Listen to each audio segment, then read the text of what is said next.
बच्चों की जादुई दुनिया।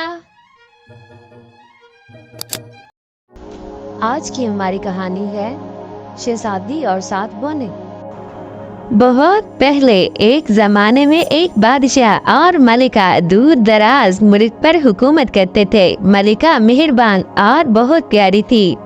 तमाम लोग इससे मोहब्बत करते थे। मलिका की जिंदगी में बस एक ही दुख था और वो ये कि उसके पास कोई बच्चा नहीं था।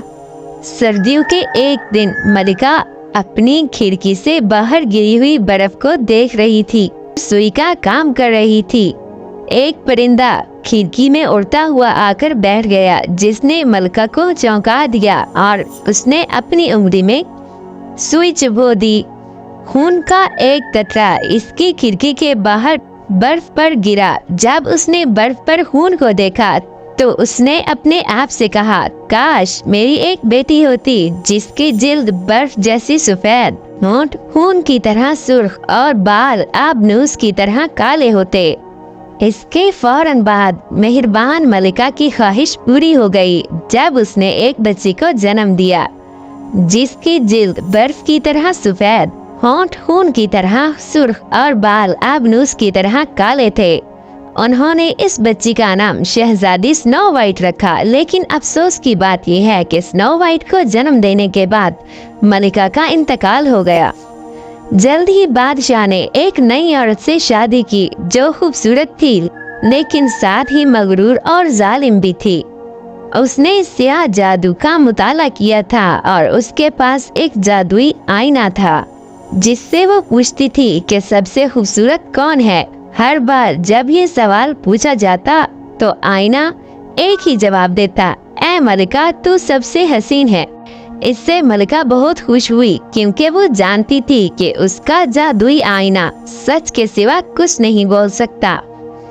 एक सुबह जब मलिका ने पूछा कि ऐ आईने सबसे खूबसूरत कौन है, तो आईने ने जवाब दिया, मेरी मलिका तुम भी हसीन हो, ये सच है, लेकिन स्नो वाइट आपसे भी ज्यादा खूबसूरत है। मलिका गुस्से में आ गई और अपने शिकारी को हुक्म दिया कि स्नो वाइट को मारने के लिए जंगल में ले जाए। इसने शिकारी से कहा कि सबूत के तौर पर स्नो वाइट के दिल के साथ वापस आ जाए।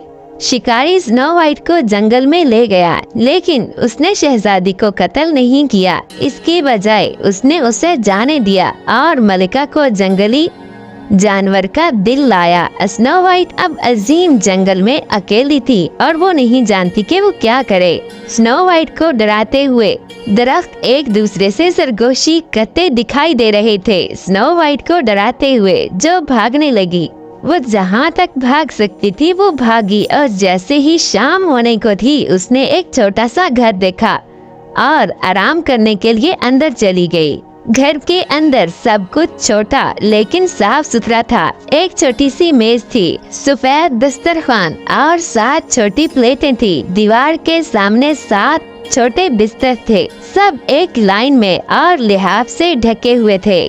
क्योंकि वो बहुत भूखी थी, स्नो वाइट ने हर छोटी प्लेट में से कुछ सब्जियां और थोड़ी सी रोटी खाई और हर कप से थोड़ा सा दूध पिया। इसके बाद क्योंकि वो बहुत थकी हुई थी, वो एक छोटे से बिस्तर पर लेट गई और जल्द ही सो गई।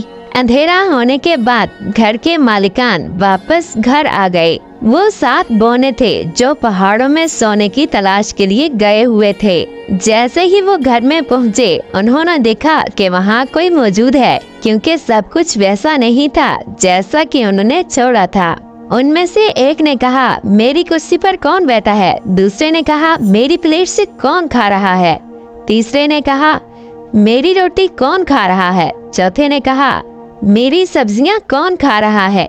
पांचवें ने कहा, मेरे कांटे से कौन खा रहा है? छठा, मेरे प्याले से पी कौन रहा है? लेकिन सातवें ने बिस्तर की तरफ देखा तो वहाँ स्नो वाइट को सोते हुए पाया।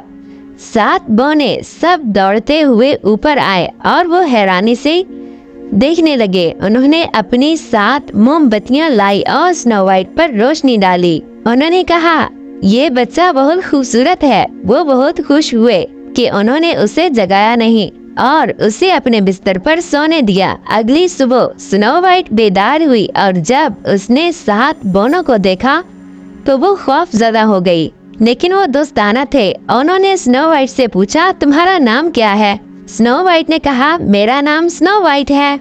बोनो ने मजीद पूछा, आपको हमारे घर का रास्ता कैसे मिला? फिर उसने बताया कि इसकी सौतेली माँ ने इसे मारने की कोशिश की थी कि शिकारी ने इसकी जान बचाई और वो सारा दिन जंगल में भागती रही। आखिरकार इनके घर में आ गई। बोने थोड़ी देर आपस में बातें करते रहे और फिर कहने लगे, अगर तुम हमारे घर में रहना चाहती हो तो हमारे लिए खाना बनाओगी और बिस्तर बनाओगी और सिलाई करोगी तो हम सब तुम्हारे साथ हैं। स्नो वाइट ने कहा, हाँ ठीक है। स्नो वाइट बोनो के साथ खुशी से रहने लगी। हर सुबह वो सोने की तलाश में पहाड़ों में चले जाते। इस कहानी का पार्ट 2 देखने के लिए हमारे चैनल को सब्सक्राइब करें। बच्चों की जादुई दुनिया।